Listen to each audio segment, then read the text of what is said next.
अलवी साहब, ये जो हम देख रहे हैं कि फ्रस्ट्रेशन का शिकार हो गए डोनाल्ड ट्रंप साहब, कल जिस तरह उन्होंने ट्वीट्स किए हैं, एक तो किसी भी सुपर पावर के सदर मुमलिकत से या सदर से इस तरह का ट्वीट आना कितना गैर अखलाकी ट्वीट था, वो इस पे ज़रा बताइएगा कि क्या ऐसी धमकियां माजी में कभी हमने देखी हैं।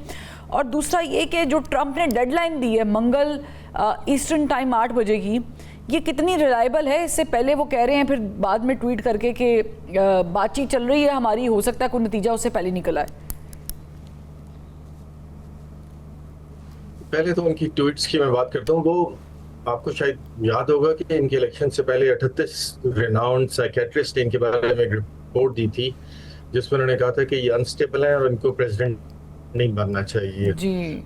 उसके प्रेसिडेंट बनने के बाद जिस तरह की इन्होंने मुख्तलिफ औकात में हरकतें करते रहे, जैसे इन्होंने अपने एलाइज को मुख्तलिफ मौक़ों पे उनकी तजलील की है, जैसे आपको याद होगा ज़ेलेंस्की के साथ इन्होंने क्या किया था जी जी, और बहुत सारे वाक़यात। सो ट्रंप से तो कुछ भी एक्सपेक्ट किया जा सकता है, उस पर हमें इतना ज़्यादा सरप्राइज नहीं होना चाहिए इनकी पर्सनैलिटी को देखते हुए।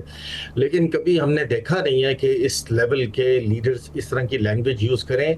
दिस शोज़ के अमेरिकन पॉलिटिक्स और जिन्होंने इनको सिलेक्ट किया है एक्चुअली उनका लेवल क्या है, क्योंकि उनमें से 80% रिपब्लिकन अभी भी इनको सपोर्ट कर रहे हैं। सो दैट शोज़ कि एक सुपर पावर जब अपने डिक्लाइन की जाती है तो उनके अखलाकी मेयार जो हैं वो भी गिरने शुरू होते हैं, और उसको हम देख ही रहे हैं कि ये सिविलाइज्ड वर्ल्ड का क्या हाल है। Now coming back to the second thing कि जो इन्होंने डेडलाइंस दी थी, आई थिंक इसके साथ भी आप रीड कीजिए सारी सिचुएशन को कि जो एक नई पाकिस्तान ने की है, सारी रात सुना है, वो करते रहे टेलीफोन्स, और अंडरस्टैंड ये कर रहा है और बाकी भी नजर आ रहा है कि हम बहुत ज्यादा अफेक्टेड पार्टी हैं कि ये जो नेक्स्ट स्टेप जिसकी प्रेसिडेंट ट्रंप बात करते हैं, ये कैंपेन और शॉक एंड और जैसे ये स्टार्ट करेंगे, ईरान भी हॉरिजॉन्टली और वर्टिकली जंग को एक्सपैंड कर देगा। उसके नतीजे में फिर शुरू हो जाएगा। अभी तो एक अभी कंट्रोल केओस चल रहा है। मेरे ख्याल में गल्फ जो है वो भी इस वक्त प्रेसिडेंट ट्रंप को बहुत ज्यादा प्रेशराइज कर रही होगी, और उनके यूरोपियन एलाइज के डोंट डू दैट, क्योंकि इसमें सिर्फ मफादात गल्फ के ही नहीं है बल्कि यूरोप के और अमेरिका के भी सफर होते हैं, बिकॉज इकोनॉमिक जाहिर आप जानती हैं कि कितना बड़ा इसका इफेक्ट होगा।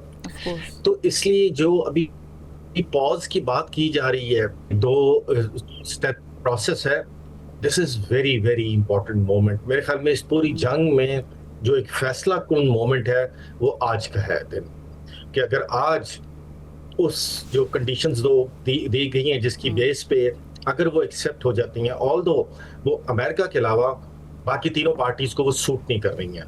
अब आप कहेंगे कि गल्फ को क्यों ये वॉर पॉज और जंगबंदी सूट नहीं करती। गल्फ जो एक बहुत बड़ी स्टेक होल्डर है इसके अंदर, वो ईरान को अनफॉर्चुनेटली एक ऐसा मुल्क देखना चाह रहे हैं कि जिसकी पावर बिल्कुल डिप्लीट हो गई हो। अब ये जाहिर है, और इजराइल भी यही चाह रहा है। तो इस मौके पे आके दोनों के जो स्ट्रेटेजिक डिजाइन्स हैं वो इन सम वे मिल जाते हैं। आई एम नॉट सेइंग कि कोई ऑपरेशनल लेवल पे इनकी कोऑर्डिनेशन है, बट लेकिन डोनाल्ड ट्रंप साहब का आपको वो फ्यूचर प्लान्स हैं, थैंक यू भी याद होगा, उन्होंने बड़ा शुक्रिया अदा किया था इजराइल का और गल्फ का, और उन्होंने स्पेसिफिकली मेंशन किए थे मुल्कों के नाम। तो आप इस पैराए में तो you very right about it कि हो सकता है कि बहुत सारे अज़ाइम ना मिलते हो, लेकिन ईरान से मुतालिक जो अज़ाइम हैं वो आपस में मेल खाते हैं और मिलते हैं। हमें क्यानी साहब साबिक सफ़ीर हैं, उन्होंने हमें ज्वाइन किया है। शायद क्यानी साहब, अभी आपसे पहले हम डिस्कस कर रहे थे कि एक तो कैसे डोनाल्ड ट्रंप साहब फ्रस्ट्रेशन का शिकार हैं, और दूसरा कि ये जो शहादतें हो रही हैं ये ईरान पर कैसा इम्पैक्ट डाल रही हैं। आपसे मेरा सवाल ये है कि पाकिस्तान सिफारती महाज पर मुसलसल कोशिश कर रहा है कि कोई मामलात जो हैं वो दुरुस्तगी की जानिब बढ़ें। ईरान ने रेजिस्टेंस थोड़ी सी की है, उसकी क्लैरिफिकेशन अब्बास अराक्ची साहब ने कर दी है, लेकिन क्या आप समझते हैं कि पाकिस्तान को कोई ब्रेक थ्रू मिल जाएगा? मैं आपको एक बात बता दूं जो है बहुत ही ज़रूरी आप समझें। तो इंग्लिश में कहते हैं जहां बातचीत जारी है ना, वहां इंग्लिश में कहते हैं एलिफेंट इन द रूम, वो इसराइल है।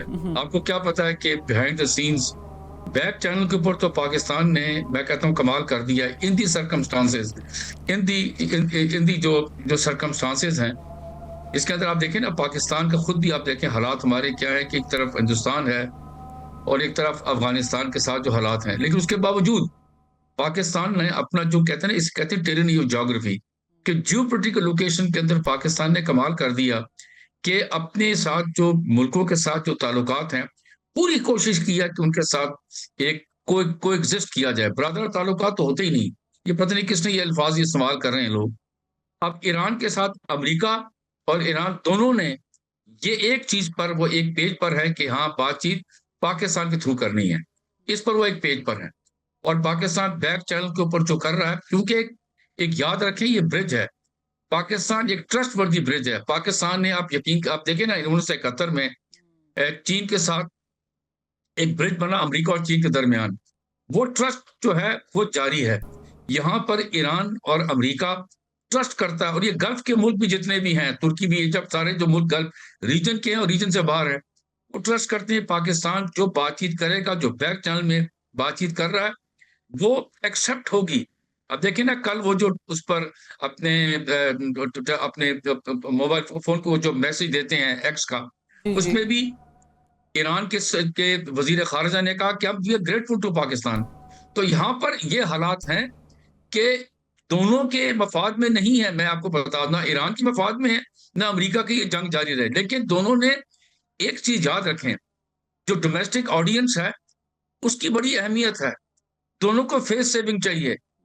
अब एक जो इस बारे में सारे लोग चाहते हैं, जो रीजन के मुल्क चाहते हैं, इवन ईरान भी चाहता होगा कि जंग बंद हो, लेकिन जंग बंद हो किसी कोई ऐसे इसमें बंद हो जहां पर दोनों के मफाद में हो और दोनों को फेस सेविंग मिले।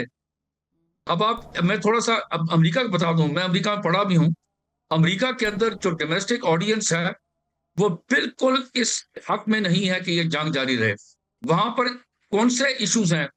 इश्यूज हैं हेल्थ केयर के, वेटरन्स की तनख्वाहों के, जो कंज्यूमर जो हालात हैं, जो लोगों के खाने पीने का, उस पर उनका है। वो नहीं चाहते कि ईरान में जंग रहे। अब देखें ना, अफगानिस्तान में जंग रही, उनको सबक सीखा वो लोगों ने, वो चाहते हैं कि जंग बंद हो। Exactly. अपने पार्टी के अंदर आवाजें उठनी शुरू हो गई हैं। अमेरिका के अंदर रिपब्लिकन पार्टी है, जो कंजर्वेटिव पार्टी है, डेमोक्रेट पार्टी वैसे खिलाफ है।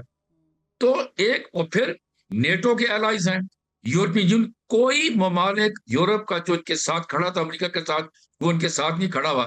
ये नहीं कि उनकी मुखालफत कर रहे हैं, वो ये कहते हैं उनके हक में नहीं है, क्योंकि उनकी ऑडियंस जो है, उनके डोमेस्टिक जो लोग हैं, जो लोग हैं अमेरिका के नाम नेटो के एलाइज हैं, वो दूसरे, उनके इश्यूज फर्क हैं, उनके इश्यूज इकोनॉमिक हैं, हेल्थ केयर के हैं, एजुकेशन के हैं। और आई थिंक दुनिया में ओवरऑल रिसेशन की वजह से, इन्फ्लेशन की वजह से कम से कम यूरोपीय ममालिक ने ये बात समझ ली है कि उनको अपनी आवाम को पहले सेव करना है। उनको खास करके बरतानिया ने भी ये समझ लिया कि उनको वो टॉनी ब्लेयर वाली वो हरकत नहीं करनी है। इस वक्त वो दौर भी नहीं है। आप you very right about it. मेरे